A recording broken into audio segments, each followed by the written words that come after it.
If a patient comes in and they have a severe COPD exacerbation, this patient may require hospitalization or a visit to the ER department for full evaluation and adjudication on what types of medications and therapies this patient needs.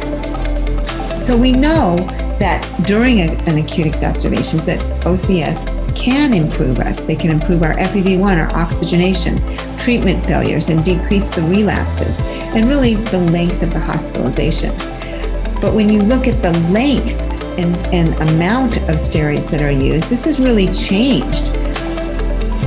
What do we need to know about that? There are some other factors which might also impact adherence, such as advanced age, high cost of treatment, disease state and medication knowledge of the patient, poor communication with the healthcare professional, adverse effects of medications, and last but not least, there are several comorbid conditions which can also impact medication adherence in respiratory diseases such as COPD.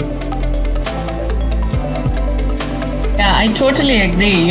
It's not just the number of inhalers, it's also the number of times you have to take it.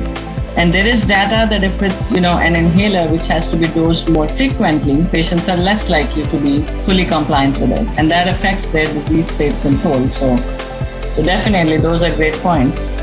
A lot of patients that are treated by physicians, whether in the primary care or in the pulmonary realm, they bring several risk factors that the physician must be alert to. The first one would be, as mentioned before, 2 or more exacerbations in the past year. Others would be the severity of airflow limitations, such as FEV1 reduction or FVC.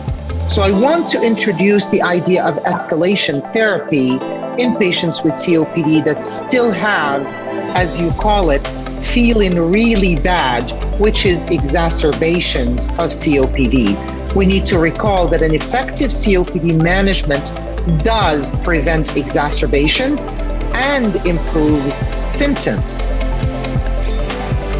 Victoria T. is a 57-year-old female patient recently referred to our pulmonary medicine practice for evaluation of progressive dyspnea and airflow obstruction.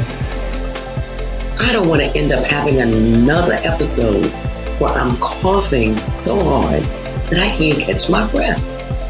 Victoria's inhaler regimen was adjusted to a single inhaler that contained an ICS, LABA, and LAMA, our triple therapy, to meet her lifestyle demands.